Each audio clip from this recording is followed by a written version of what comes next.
par l'Assemblée nationale suite à l'introduction d'un mémorandum pour l'annulation du nouveau code du travail qu'ils ont coécrit. Plusieurs syndicats de travailleurs sont encore aujourd'hui vent debout pour contester ce texte. La nouvelle réforme du code du travail ne passe toujours pas.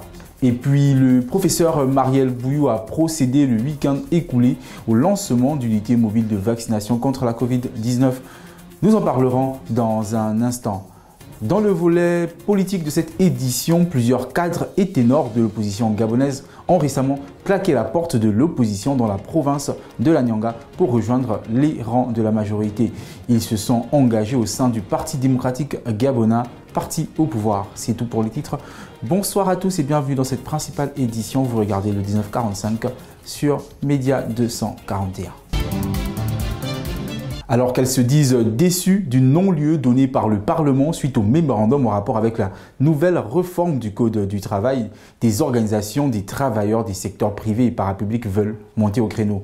Pour la préservation de leurs droits sociaux, ces organisations de travailleurs sont prêtes à aller jusqu'au bout pour faire réviser la nouvelle réforme du Code du travail adoptée récemment par le Parlement. C'est ce qui ressort d'une déclaration faite hier, mardi 20 juillet 2021, par une coalition d'organisations syndicales. La solution pour faire entendre leur voix serait l'observation d'une grève générale alors que la Cour constitutionnelle a été saisie pour trancher cette affaire entre le gouvernement et ses partenaires sociaux. Il faut noter que lors de l'élaboration du nouveau code du travail, des groupes de travailleurs ont participé à la rédaction de ce projet de réforme, mais dénoncent cependant la non prise en charge par le gouvernement de leurs propositions, ce qui expliquerait cette diligence d'opposition.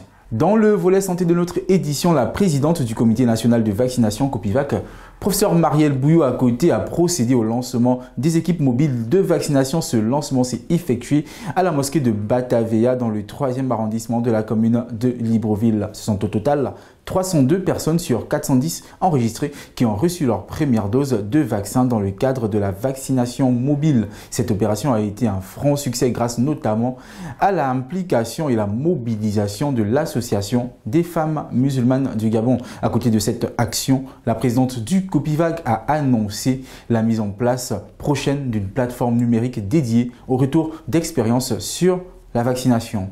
Il est à noter qu'à ce jour, 55 354 personnes ont déjà été vaccinées au Gabon pour aucun effet indésirable majeur enregistré. La campagne démarrée en mars 2021 bat son plein, bien que l'objectif global soit loin d'être atteint.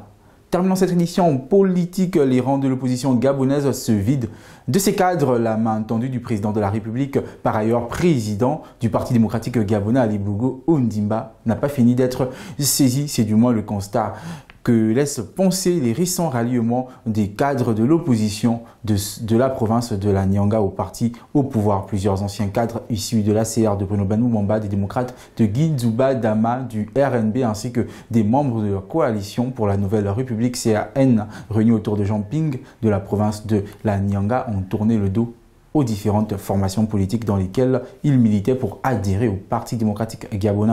Nombreux d'entre eux avouent avoir été convaincus par le discours du chef de l'État prononcé le 25 juin dernier devant l'Assemblée nationale et le Sénat réunis en congrès. Une autre partie des cadres aurait été emmenée à rejoindre les rangs du parti au pouvoir par Noël Mbumba qui souhaite désormais s'affirmer comme un des principaux soldats d'Ali Bongo Ondimba dans la Nyanga. Ayant accusé réception de ces différentes volontés d'adhésion, le PDG, via Elwan Zondo, secrétaire général adjoint 2 du parti, a officialisé ses adhésions au cours d'une rencontre qu'il a présidée dans la capitale gabonaise. Nous préparons 2023 avec une Nyanga unie, solidaire et indivisible. Ceci est seulement la partie visible de l'iceberg parce que derrière ces hommes qui viennent d'intégrer le PDG, il y a des femmes et des hommes, y compris ici à Libreville, qui sont prêts et qui ont pris l'engagement de soutenir Ali Bongo Ondimba, a fait savoir Noël Mbumba. Il ne fait aucun doute que la course à la prochaine élection présidentielle ne sera pas de tout repos. Le parti au pouvoir gagne peu à peu du terrain avec la valse des adhésions des ex-cadres de l'opposition